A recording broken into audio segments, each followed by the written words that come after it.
Le compte du Mossad nous annonce que Benjamin Netanyahou n'est pas mort en nous postant cette magnifique photo de famille. Donc ils nous disent, contrairement aux rumeurs qui tournent un petit peu partout sur Internet, la famille Netanyahou n'a pas été éliminée, avec une magnifique photo de famille qui date de 2016 ou de 2019. Alors, ce qui serait bien, les intelligents là d'Israël, c'est que quand vous démentez une information, parce qu'il faut savoir que ce démenti a été repris par tous les médias, même les médias sur Twitter.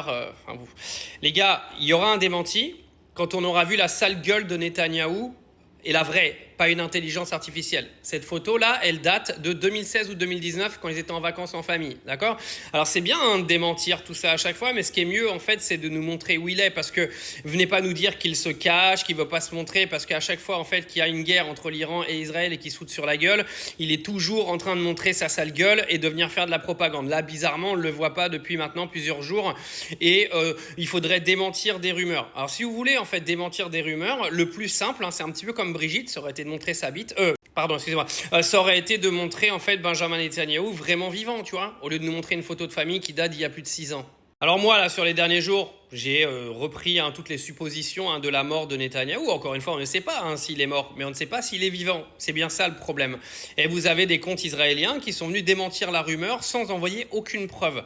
Maintenant, tous les comptes israéliens, là, venez nous expliquer pourquoi Benjamin Netanyahou nous a parlé avec 6 doigts, avec 28 dents de devant, en bas, et puis avec un fond vert absolument ridicule. Venez nous expliquer pourquoi vous avez utilisé de l'intelligence artificielle pour nous faire un discours prophétique extrémiste comme il l'a fait sur cette intervention d'intelligence artificielle. Venez nous expliquer, donnez-nous des détails, parce que si vous voulez pas qu'il y ait des rumeurs qui tournent un petit peu partout sur Internet, va falloir les tuer, les rumeurs. Et quoi de mieux que de tuer les rumeurs en montrant la vraie tête de Benjamin Netanyahou? Il a peur, il se cache. Ah bon, moi je croyais qu'il était surprotégé, Benjamin.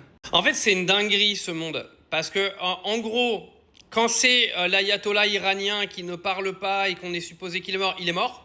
Par contre, quand c'est Benjamin Netanyahou qui n'apparaît pas en public alors qu'il a l'habitude de le faire et que son frère passe son temps à passer sa vie sur Twitter et que depuis 6 jours il ne poste plus rien, il ne faudrait pas faire d'affabulation. Si vous voulez pas d'affabulation, je vous l'ai dit, montre ta gueule, Benjamin. Tout le monde a envie de la voir, ou pas. Non, désolé, j'ai aucune sympathie pour ces gens-là. Franchement, qu'ils soient morts, j'en ai absolument rien à battre.